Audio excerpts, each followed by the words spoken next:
So, what we do now, simple bowl turning. Entering the bowl. This is a bit that people have trouble with, isn't it? There's three things that people have problems with a bowl when they're doing the inside of it. The start, the middle, and the bit at the bottom. So, how to start the cut. Now, I'd like to say to you, this is how you start the cut. You know, stand on one leg, we put like that, and you do that, and the tool won't skate. Okay? There are different ways depending on what you're doing. Okay? There's ways that will work on this bowl, which won't work on, say, a natural edge. Okay? So let's go for a few, and you can adopt the one that you like. So we need to present the tool on the work without it skating back towards me. Now, it's not going to go that way. Never in a million years, if I present the tool with the flute with the bevel this side to the left, is it going to go that way? Ever. Okay? Not unless, I don't know, centrifugal force disappears. So, we put the tool on there and it's going to go, oh, there it goes. That's clever, isn't it? That's how you make barley twists. Okay, you go in like that and you go, there you go. So it's just skated across. So how do we stop that? Well, we could put a groove. So we're going to cut a groove with a parting tool. Okay, like that. And what's going to happen now is, and then it'll stop. That's handy, isn't it? But you can't do that on a natural edge because you probably just knocked your natural edge off by doing that. Also, it won't work on end grain. Parting tools into end grain tend to bounce you off. Okay, so how are we going to get around it? Well, the other way we can do it is, you see the bevel here? The bevel now, when I put it on there, I'm going to put the bevel now at right angles to the work. Okay? So the bevel now is at right angles to the work, and now I can enter into the timber safely. Okay? So that's all right. But that doesn't work, you've got a wall here, does it? And a lot of you are laughing, but a lot of you have. And you can't get the tool around there. So, other ways of doing it. The tip of the tool. Okay? Get the tool rest set. So the tip of the tool is hitting the centre, there. Okay? And that's a tip, there. And there's a little bit of skate, but not enough that I can't counteract it with my hands. So that works really well. And that's probably how I would do a natural edge. That sort of, actually I'll be a bit more like that. Okay? But just hold it there and just let the tool enter. Now, once you've got the tool inside the work, it's easy, isn't it? Because you've got the bevel giving you the control on the tool. Now, the other way of doing it, and the way that I've had the mickey taken out of me a little bit, because I sort of go on about it on the DVD quite a lot, okay, is I lift the tool into the cut. Now, if I lift this tool, lift the handle, if I start with the tool there and I lift it, you see how the tool advances in an arc, okay? So I hold the tool there and the tool will advance. So what I'm going to do is I'm going to hold the tool there, okay, and I'm going to lift. And there's my cut. Then I can open the flute and go round. Okay, really, I tend to do that because that's how I do a spindle. And being a spindle turner, that's how I do it. Okay, you find most bowl turners will start with a tool ball, will start with a horizontal, make the groove, open the flute, and then round. Okay, but I don't do that with a spindle. Why? Because my tool rest is below centre most of the time when I'm spindle turning, and I can't hold it. I can't pick the tip of the tool up in the centre, it tends to be slightly below. Okay, so that's why I haven't developed the turning like that. But once again, is you find a method that works for you guys. But one of the interesting things about the lifting and why I show everything, the lifting doesn't work if you haven't got a swivel head lathe and you haven't got much gap there, because you can't get the handle down low enough. So, let's get rid of some of that material in there. Because I've been burning the piece, I'm going to literally just tweak the chuck. I said that very slowly then for obvious reasons. So here we go. Give it a bit more volume. Here we go. Whoops. And all I'm going to do is I want to get rid of some of that material. You notice I'm using a long grind bowl gouge again.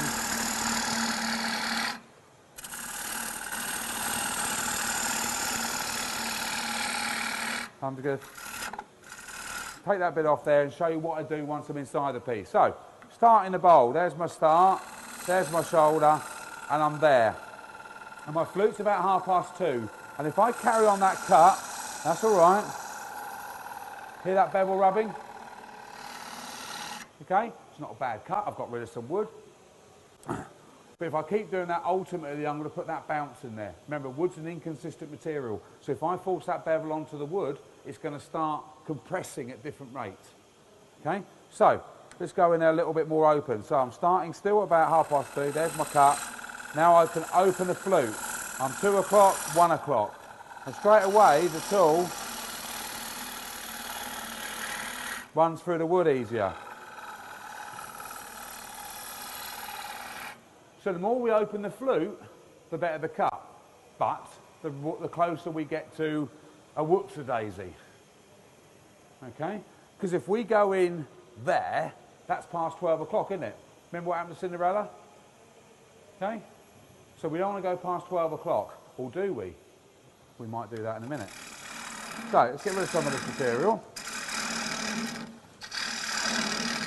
So we've now learnt how to start the cut. And we've now learned how to do the first 10–15% of the work.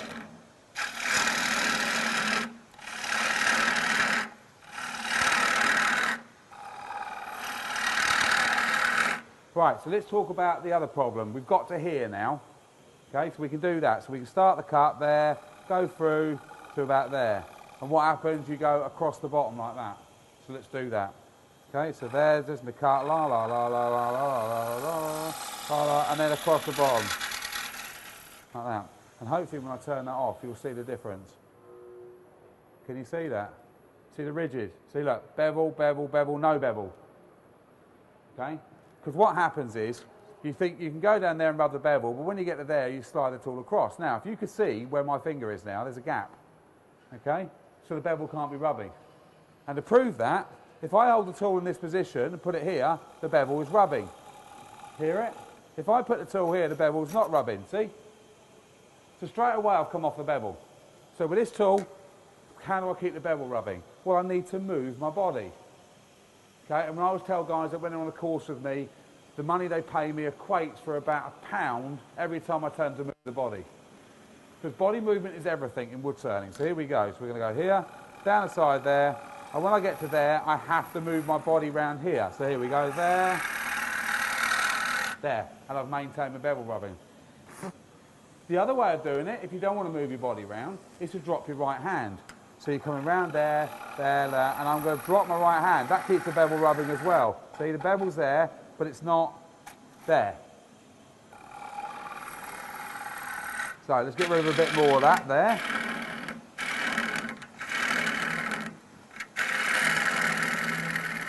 So this is that I'm pushing the wood off because it's near the end of the day cut.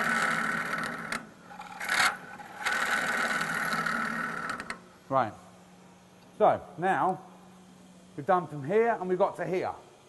And now you get the lump in the bottom of the bowl, don't you? If you're lucky. Okay?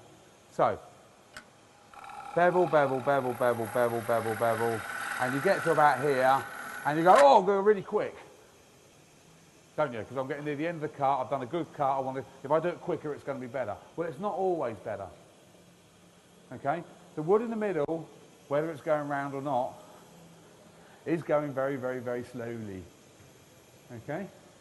So what we need to do is we need to go slow. So we get to here, round into the middle, like this, and we go slow. And you go, oh, a bit too quick there, it's slow. There you go, better. Okay? There's no lump. If anything, there should be a hole there. And there is a bit. Okay? Not too close. Not that good. Right. That's right, hunt the sharp tool now. So what we're going to do now is we're going to get rid of some of that material in there and just do it.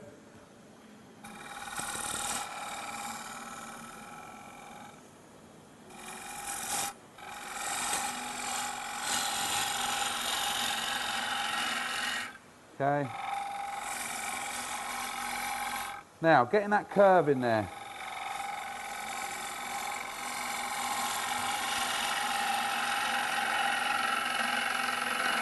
which is another a lot of people struggle with. Now it needs to be able to withstand a wood turner's grope. Okay, so wood turners go, it needs to be able to give that nice flowing curve in there. Okay, so it needs to be able to withstand that. Now, one of the problems that people have is knowing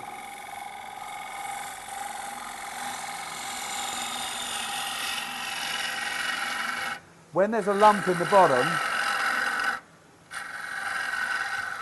When I've got a lump, you know, I feel it and I can feel my hand drop over it. Is that lump a lump sticking out the surface, or is it where it comes across a dip, then a lump, then a dip? So is it a dip either side? That's important, obviously, because if it's a lump, you shave the lump off. If it's a dip, you need to take the rest of the surface down to meet it. Okay, and that's one of the things that making hollow forms teaches you when you're working inside a piece. Is it a lump? Is it not a lump? You need to work out what you're working on when you're working with the calipers, or especially when you're feeling it with your hand. So at the moment we're pretty good. Now imagine if I'm going to put a lump in here on purpose. Okay. Here's a lump. Okay. So how do I get rid of that lump? Well, if I go in here and make a cut, I make that lump taller, don't I? Which is a silly thing to do. So what I want to do is, if I'm going to treat that as that bit's finished, I'm going to rub the bevel here. Now, if I force the bevel onto work, it's going to start bouncing me back again. So if I force the bevel, I'm going to do this here because you'll hear it. There we go. You can hear that? Okay. That's me forcing the bevel onto work. So that's the summer and spring growth compressing at different rates under the bevel of the tool. So I'm not going to do that. I'm going to come in here, I'm going to rub the bevel, or glide the bevel, float the bevel, whatever you want to call it. And then when I get to here, bevel, I'm going to bring my body round and I'm going to take that off. And that's now, I've blended those two surfaces. Simple really, isn't it? Okay? Now I'm going to leave this bowl quite thick.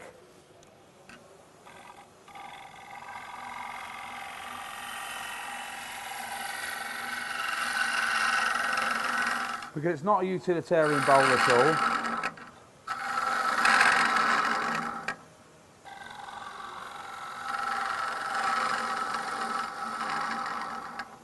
Now, just a quick thing. I'm rubbing a bevel here. Okay? That's me rubbing a bevel in the bottom. Now, because this bowl's only a couple of inches deep, I can do that. So what would happen if the bowl was 4 inches deep? I wouldn't be able to do it. So what would go on to then, I would go on to a micro bevel tool, which is this one, okay, and this has got a 60-degree angle on the end, 60 degrees-ish, okay. I would call it a 60-degree gouge because it's somewhere around there, okay. And this tool works really well because what I've done by making the angle 60 degrees, I've taken away the ability for the tool to cut-ish, okay. I can't remove great big swathes of timber with this tool. It's a bit like using a cabinet scraper against a hand plane. It's a different type of beast. But what it will do is it will do it very, very forgivingly. So I can go into there, I can set this up like this, and I can use it at the 10 o'clock. And now, look at the angle of the tool. Okay? If I was working 4 inches, 5 inches deep, I could do that from out here. Okay? I'd want the bigger handle on it though. That's the only thing, to be able to withstand it. Because I've taken away the ability for the tool to cut. So it's not, there's very little downwards force on the end of the tool. Now the other thing I can do with it, now for you guys that are beginner wood turners, and haven't been turning this long, now you don't watch. Okay? For you guys that are a bit more experienced, now you can watch. Because what I'm going to do is I'm going to go past 12 o'clock. I'm actually going to start cutting with the other side of the tool. So there's me, I'm about 12 there. Okay, and now I'm going to go to there. Quarter to 12. And you'll find that that is the best.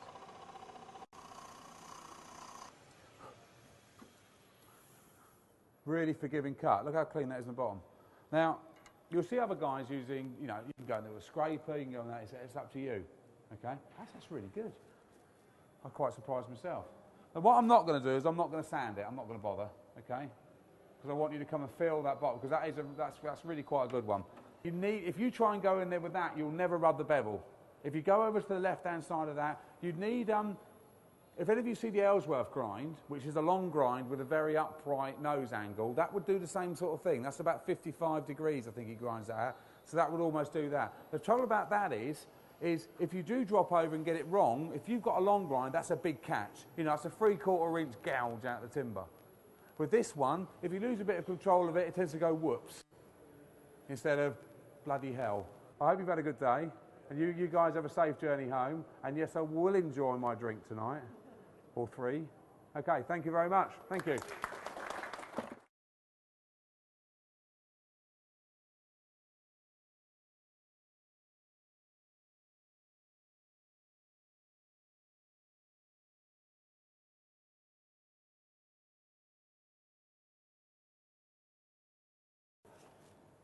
The less bevel I've got, the less I can rub. Okay, the less I can rub, the less I can compress onto the timber. Okay, the better the cut. Now, the interesting thing, one thing about this tool is normally when it comes to manufacturer's tools, certain manufacturer's tools will do certain grinds very well. I like the Sorby tool for the long grind. So if I'm going to put a long grind on a tool, I would tend to use a Sorby gouge. When I use this 60-degree gouge, I want the HS85 by Henry Taylor, which is their Superflute one. It's without doubt the best tool for doing this job. Okay, you can grind a crown or a thing to do that, but the flute shape isn't quite the same. Okay, so I know it looks pretty nice on your wall when all of them have matching handles, but don't limit yourself necessarily to one manufacturer of tool. Okay, work out, you know. If you see a demonstrator using a particular grind or something like that, you probably have to buy that particular make of tool to be able to put that grind on your way. You can always knock the handles off and make your own handles if you like. So are there any questions? Because it must be home time now.